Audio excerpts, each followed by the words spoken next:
It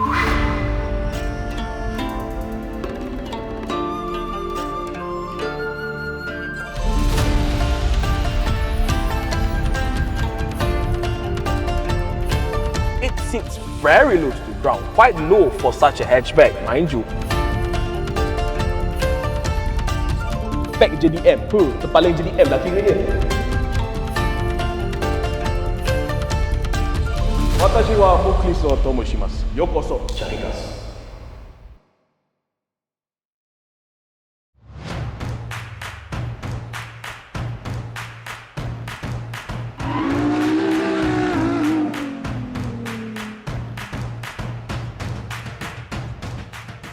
The influx of SUVs and crossovers in recent times have killed many hatchbacks and sedan models in our market. But fortunately, in Malaysia, we've still got this. This is of course the fabulous, the awesome, the sporty Mazda3 Liftback. And in today's video, I'm going to give you 5 reasons why you should consider the Mazda3 hatchback over SUVs and sedans out there. Alright, the first reason being that, I mean, come on, take a look at this car. It looks fabulous and nice, don't you think? That is because the Mazda3 hatchback retains the same coded design language as many other Mazda models, featuring a very elongated front hood and a very sporty rear end. Okay, for the 3 here, you can see at the front, it comes with the same distinctive front grille, flanked by these sharp LED headlights. And for the 2-litre high plus spec we got here, it comes with this grey-hued 18-inch alloys, which looks kind of nice with this soul white crystal color, which is of course the signature color for the Mazda.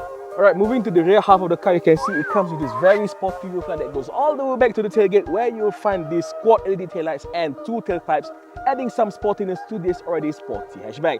Don't take our word, because the Mazda3 Liftback has been awarded with the Red Dot Design Award for 2019. Goes to show that its beauty is universally acclaimed and accepted.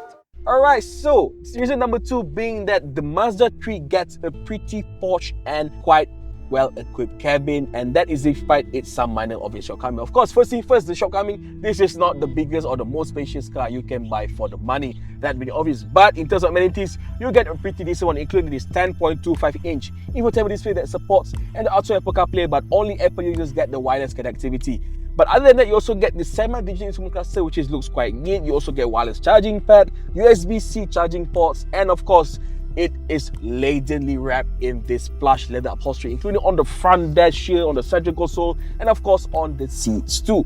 But one thing about Mazda cars that I really like is that it retains the Jinba-ittai concept, which you can see most of the essential control buttons are surrounding the drivers, meaning that drivers don't need to reach too far to access control. Like for example, you still got buttons for the AC control, you got tons of control for the infotainment here, and all the controls on the drivers is very, very neatly placed. So drive feels very economic and it feels very engaging. So you don't need to really get distracted with all the buttons out of the place. Well, predictably, life at the back seat of the Mazda3 here, it's quite tight, but it's not too bad, I have to say. Of course, the most glaring part is the presence of this central hump tunnel here, which is of course obstructing a third person to sit at the center here. So this is really an ideal 4-seater car per se. But even with that, you still got amenities like this dedicated rear air compartment, which is quite good to see for such a small car. But other than that, of course, due to its sporty roofline, you can see headroom is quite limited here. As you can see, I'm standing 175 cm tall, but legroom is quite okay because the front seat adjusted to my position. I still got some legroom here, so not too bad. So in conclusion, this Mazda3 is a strictly 4-seater car if you're carrying 4 adults, but for kids, I think 3 people, not a problem back here. Okay, to our surprises, the Mazda3 actually has a pretty decent practicality because, believe it or not, the boot space here measures 364 liters, which is slightly bigger compared to even the Mazda CX-3 crossover. So it goes to show that hatchback is slightly better than the crossover. Right, reason number 3 lies beneath the hood of the Mazda3 because it uses a familiar, tried and tested powertrain. Of course, we're talking about a 2-litre 4-cylinder Skyactiv G petrol mill, the same one used on the CX-5 and the CX-3. And similarly, it outputs the same 162 HP and 213 Nm of torque, and it's also mated to the same 6-speed automatic gearbox inside the Mazda3 here.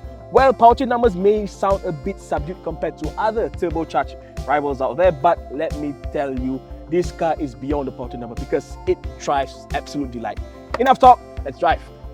Alright, so the reason number 4 being that this is simply one of the best driving cars you can buy today, especially for this price point. Because yes, we've already talked about the powertrain numbers for the Mazda3 3 here, yeah, it's quite subdued compared to other turbocharged models there. But once you get behind the wheels, you can really feel the sportiness and the agility of this car, because first thing first, it sits very low to the ground, quite low for such a hatchback, mind you. It seems like it almost feels like a sports car in some way. And one good thing also about this car, thanks to its not so big footprint, drive feels quite agile and sharp because it can turn in any corners very agile, very aggressively, and you can really trust up on this car because it feels very sure-footed and planted even at corners, and that's quite surprising good even for a front-wheel drive car like this. Thanks to Mazda G Veteran Control Plus thing, it really helps to deliver power during corners so that you don't get any wheel spins or any oversteer or understeer, shall we say. Okay, but one thing also good about this car, yes, despite its very sporty and very commanding sure-footed driving, comfort and noise level is also quite decent because it's not too harsh like many other sports cars that uses steel suspension setup, but at the same time, noise level is also quite decent on this car because you can really feel minimum tire noises and minimum wind noises even when you're cruising beyond the highway speed limit. So goes to show that this is also a good testament to Mazda's build quality because, as I mentioned earlier, Mazda, compared to other Japanese brands, it feels more upmarket, definitely. And then overall, yes, you can complain and debate about the lack of power and everything, but once you get behind the wheels, you will agree with me that this is a very delightful driving machine. And for under 170,000 ringgit, you can get this kind of machine, so it is pretty no-brainer, dare I say.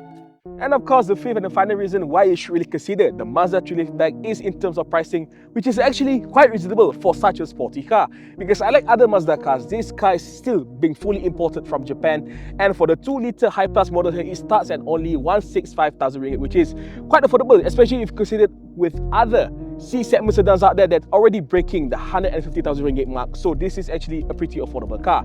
And not to forget, you also get a comprehensive warranty and service packages provided by Bumas Auto. And really, if you're in the market for something sporty but you still want a little bit of practicality, I think the Mazda3 here is a perfect build for you. Of course, you can get bigger sedans and bigger SUVs at this price point, but it's really hard to deny the sportiness, the sexiness of the design, and of course the sheer driving performance delivered by this little hatchback here. So if you're in the market for something around this price, maybe you should really consider the Mazda3 Liftback here.